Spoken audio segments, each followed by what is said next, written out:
So there I was, searching through AliExpress for some Cluck and Bell apparel to honor my main man, Big Smoke. Now as I was scrolling through AliExpress, I was recommended a very interesting looking product. In the words of AliExpress, 5 inches IPS screen, 32G mini arcade game console modified by PS2 motherboard, no Raspberry Pi, not simulator, double joystick. Now after some deciphering, I figured out that it was literally a portable PlayStation 2, so I knew I had to buy it and play some GTA San Andreas on it to honor my man, Big Smoke.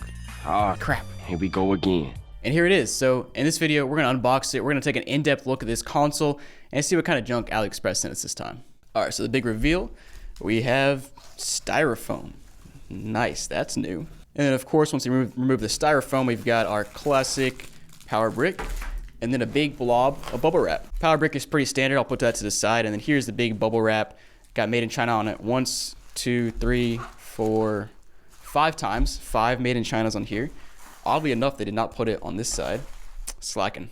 In classic, they gave us a nice little carrying case. And oh, we got made in China, made in China, made in China, made in China. Let me know down below if you count how many times it says made in China in this video.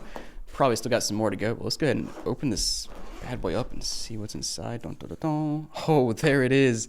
And that thing looks very interesting. I don't even know what to say. It's like such an odd shape. We got some random styrofoam packed in there.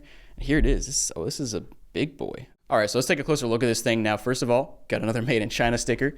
And I also want to give you guys a quick comparison just how it matches up with a PS2 Slim. There's a PS2 Slim, there's the PS2 Portable. As you can see, that's how it matches up. So it's definitely smaller, but it's actually about the same weight, which makes sense because I'm assuming there is a PS2 Slim motherboard in here. If you didn't know, this has real hardware in it, which is why it's so expensive and why it's custom built. Let's go ahead and take a closer look at it though. So first of all, you've got your buttons on the front, and these appear to be PSP buttons, I think. Got your X, square, triangle, circle. These joysticks maybe came from a Wii or Switch. These might be Switch joysticks. We have a select and a start button, which actually appear to be the exact same ones from like a PS2 controller. If you take a look at those pretty similar, maybe not quite the same. And then down in the left corner, you have DIY mod with an M, minus, and plus. I'm assuming the minus and plus are probably volume, the M, no clue. We also have an LED up here. There's some sort of writing under the made in China, but I want to leave the made in China sticker on here for authenticity. And then up here we have some custom L1, L2, R1, and R2 up here, which they're actually pretty solid, not gonna lie. Like they're clearly 3D printed. Obviously this whole entire thing is 3D printed. I mean, you can see like the ribs and lines, it's definitely 3D printed. So are the buttons. And up here we have what is a little SD card. So this SD card is what plays the games on this thing, supposedly. Basically, you load up game files to here, you plug it in, and you can play. We'll get into that later. And then here on the top, you've got some holes for ventilation. We have a little button here that says PS2. Assuming that's the on button.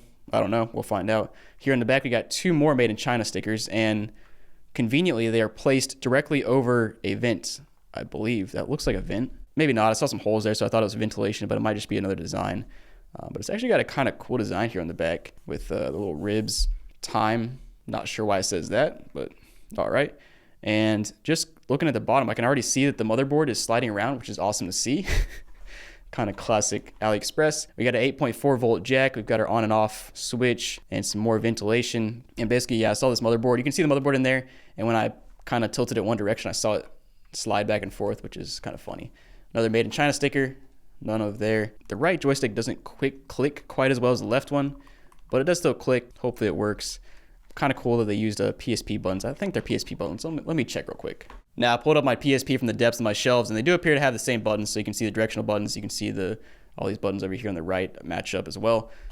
Interesting. Not a bad choice, honestly. And this console seems to be right side heavy. Like if I hold it, it starts falling down to the right because it's heavier over here. Probably has batteries on that side. I don't know. We'll find out. Now, one more size comparison. I have the OG PS2 Portable that I bought from AliExpress a few months ago. As you can see, it's much larger. It has a 7-inch screen. This one only has a 5-inch screen. But yeah, obviously this one is a whole lot larger. And now it's game time, guys. Let's go ahead and boot this bad boy up, see if it works. I'm assuming the first thing we do is turn the on button on. And we do have life. We have a green light up here. It is on one of the inputs, no signal. Now let's try this button up here. All right, cool. I hear some noise.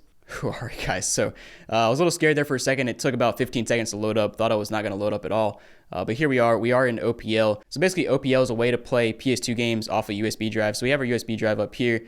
It's actually a USB drive with a little SD card inside of it. You load your games onto it, and then you can play them on your PS2 using real hardware.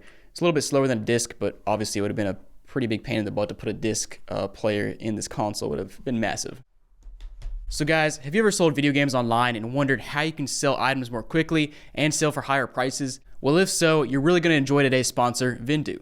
Vindoo is an online platform that allows you to easily cross-post your items across top marketplaces like eBay, Mercari, Shopify, and more. So what exactly does this mean? Well, let's say you want to sell a Nintendo Switch. Vindoo allows you to make a listing and then easily post it on multiple marketplaces at the same time with a few button clicks. So this exposes your listing to more potential buyers, and more potential buyers means quicker sales and higher prices. I've used a lot of different cross-listing platforms, and Vindoo is by far the easiest and cleanest one to use. I'm actually personally using Vindoo right now to cross-post my items from my website, which is powered by Shopify, to eBay. I timed myself earlier, and it took me less than 1 minute to cross-post a PS4 console from my website to eBay using Vindoo. Vindoo even has analytics to let you track revenue and profit across multiple platforms, which is a whole lot easier than doing it one at a time. So if you're ready to sell quicker and make more money, check out Vindoo down below.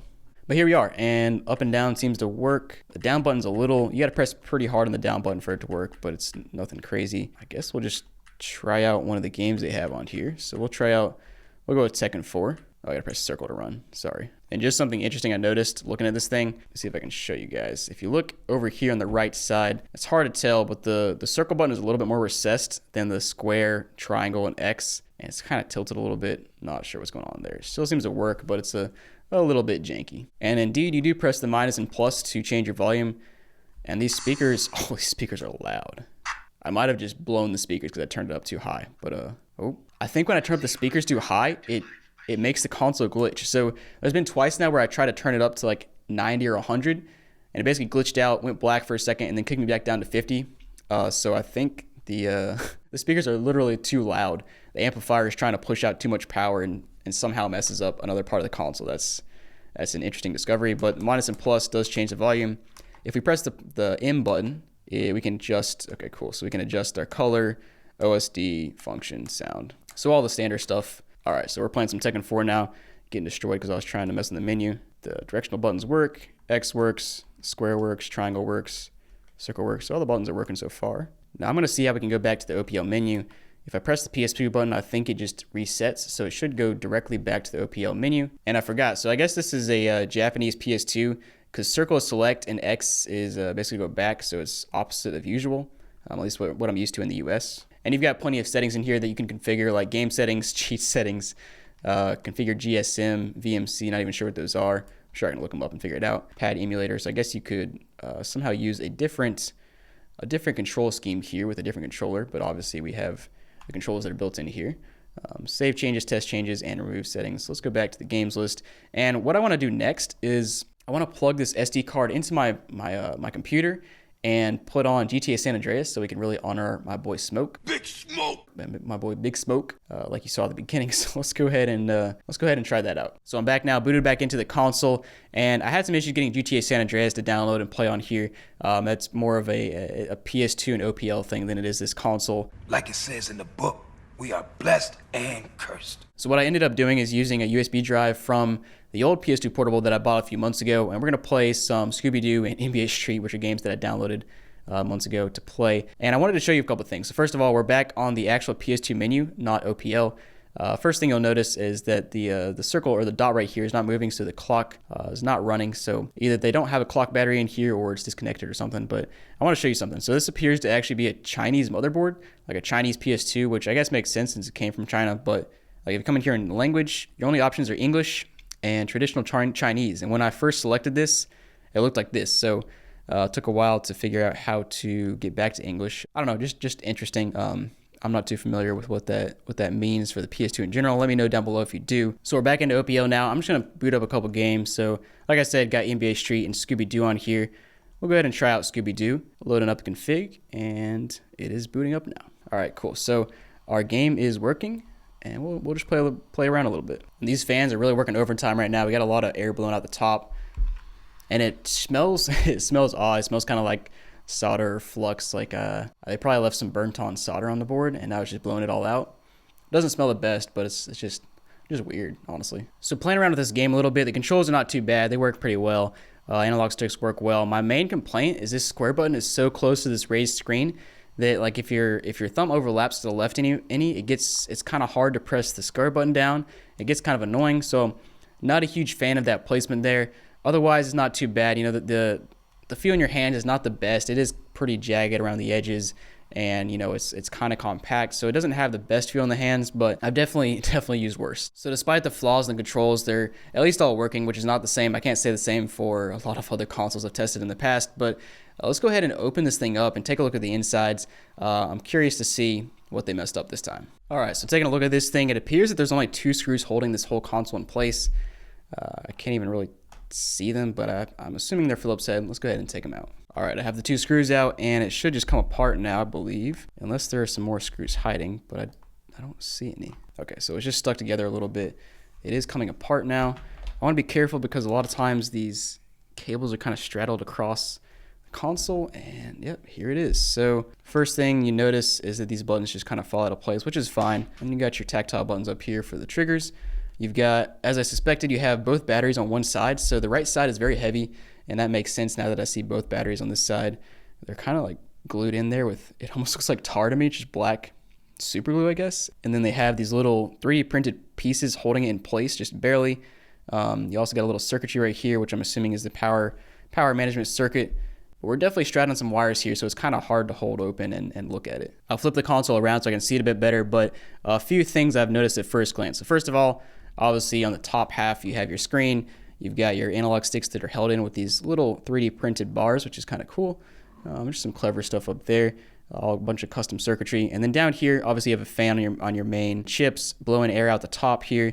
And then over here we have a custom board. I'd have to trace that out to see what it's for. Not sure exactly how that's working, but the thing I really noticed down here is you have some random wire sticking out. Let me zoom in. So we're zoomed in here, and hopefully you can see. Let me try to get a screwdriver to point it out, but there's just some wires flailing around right there, and there's like a little plastic piece right here between the chip on the board and then this board right here, and then there's just some copper wires just flailing around right there. They don't look like they're connected to anything. I'm not sure what they're doing, honestly, and it's kind of hard to tell because I have to lift this board out of the way to look at them, but they just appear to be there. Like they're dangerously close to touching the pins on the chip on the board, which would cause an issue most likely. Not sure what they're trying to do there. And then something else pretty sketchy that I've noticed is that this the main board is not even screwed into anything. Like as you can see, I can lift it up from the side. I think it has a couple points that are super glued to the case, but there's literally no screws holding it down as far as I can tell. Oh, never mind. I found one screw. There is one screw right here holding the entire motherboard down. The rest of it is just flailing in the wind. So, I mean, there's a lot of stuff in here that holds it in place, but still, it's a little bit sketchy to only use one screw to hold down an entire motherboard inside of this case. So I'll put it back together, and it does still work, which is good to see that I didn't mess anything up. But anyways, thanks for watching, guys. Hope you enjoyed the video. Make sure to like and subscribe if you enjoyed this content, and have a great day.